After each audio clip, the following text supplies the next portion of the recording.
kalau besok kamu dihisab dari pergantian waktu yang telah kami lalui, dari masa yang telah kami berikan kepada kalian, dari setiap perganti tahun, tahun baru, tahun baru, tahun baru, kalau tiba-tiba besok kiamat, bekal apa yang telah kamu siapkan untuk menjunjung itu?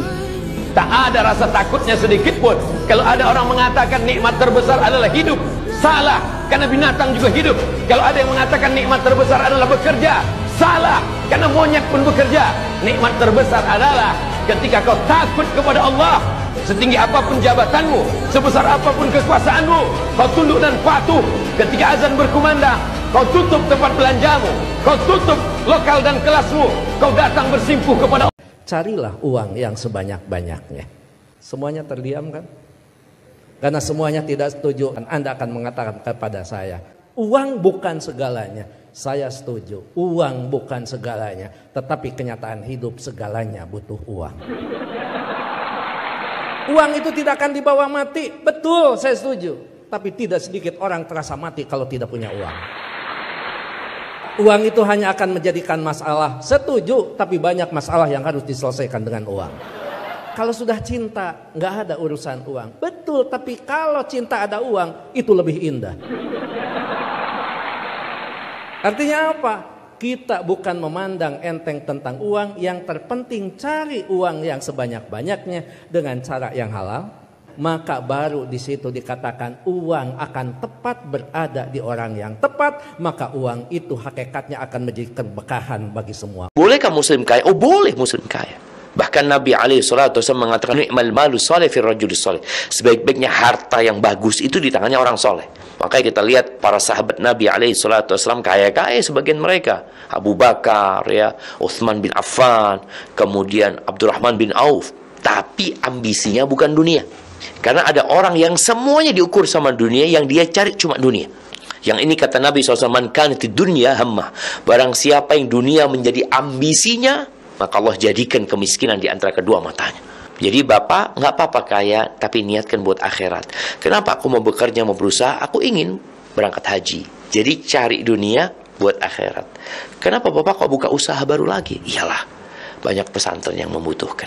Banyak fakir miskin. Engkau kenapa bekerja? Buat kasih nafkah buat anak, buat kasih nafkah buat istri, buat berbakti sama orang tua. Jadi tujuannya dari bekerja bukan dunia.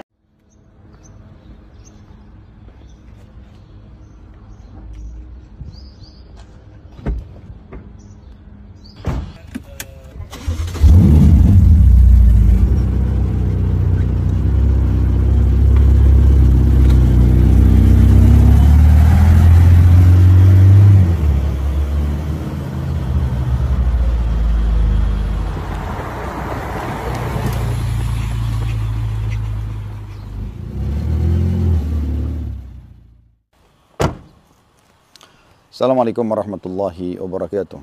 Alhamdulillah, wassalatu wassalamu ala rasulillah. Sebenarnya ini bukan sedang pamer harta atau kepemilikan.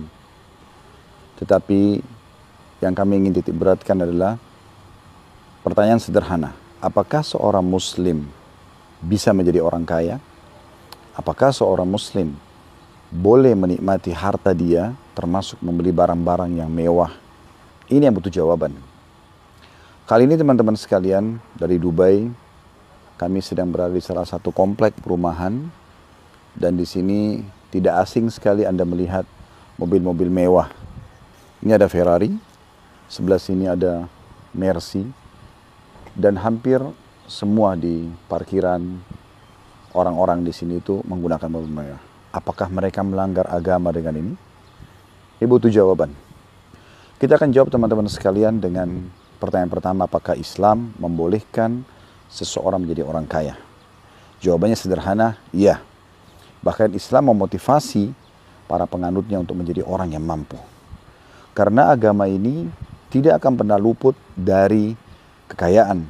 Bahkan kalau kekayaan itu dari sumber yang halal dan dikeluarkan kepada tempat yang benar, maka sesuai dengan sabda Nabi SAW, ni'ma malus salih biyadi abdis salih.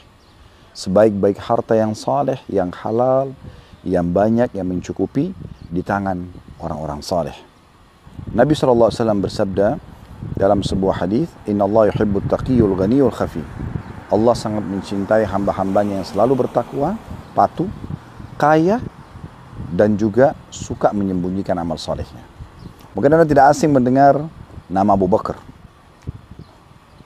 Abdullah bin Quhafa radhiyallahu anhu, Utsman bin Affan, Talha bin Ubaidillah, Sa'ad bin Ubadah, Abdurrahman bin Auf, dan banyak sahabat-sahabat Nabi yang lain yang kaya raya. Mereka memiliki banyak sekali perkebunan-perkebunan kurma, mereka memiliki banyak sekali barang perniagaan, bahkan pada saat mereka meninggal, gudang-gudang harta mereka dipenuhi dengan warisan yang sangat banyak. Semua itu karena memang Islam tidak melarang seseorang untuk memiliki kekayaan. Juga pernah datang kepada Nabi SAW sahabat-sahabat Nabi yang miskin, lalu mengatakan, ya Rasulullah, sahabat-sahabat kami yang kaya mengalahkan pahala kami, karena kami sholat, mereka sholat, kami puasa, mereka puasa, tapi mereka punya nilai plus, karena mereka bersedekah dengan harta mereka. Maka kata Nabi SAW, kalau gitu amalkan. Subhanallah 33, Alhamdulillah 33, Allah Akbar 33 selepas sholat. Pergilah atau pulanglah sahabat-sahabat miskin ini, kemudian mereka pun mengamalkan itu. Selang beberapa waktu, mereka kembali lagi dan mengatakan, ya Rasulullah, sahabat-sahabat kami yang kaya mendengarkan apa yang Anda sampaikan. Seakan-akan mereka mengatakan, ya Rasulullah, ada nggak amalan lain yang bisa mengimbangi sedekah mereka? Apa jawaban Nabi SAW? Dzalika fadlullahi yu'tihi man yasha. Itu karunia Allah, Allah berikan kepada siapa yang dia inginkan. Anda juga tahu dalam Islam, ayat-ayat Al-Quran tentang masalah jihad. Perintah jihad itu diikuti dengan bi amwalikum wa anfusikum.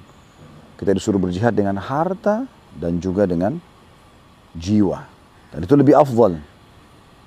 Ada orang yang cuma bisa menyumbang dengan jiwanya, dia pergi dengan tenaganya. Ada orang yang bisa menyumbang dengan hartanya, tapi kalau digabungkan keduanya, maka ini jauh lebih baik tentunya. Anda juga tahu, banyak sekali peluang amal saleh dengan harta yang baik, ya.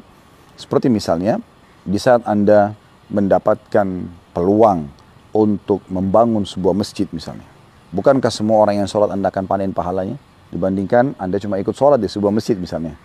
Bukankah Anda bisa dengan harta membangun rumah anak yatim? Banyak sekolah-sekolah dan pesantren, jembatan, fasilitas umum. Anda bisa melanjutkan silaturahim, membantu orang susah, membayarkan rumah sakit mungkin orang yang tidak bisa membayarnya, dan sekian banyak yang bisa dilakukan dengan harta yang baik. Itu pertanyaan pertama.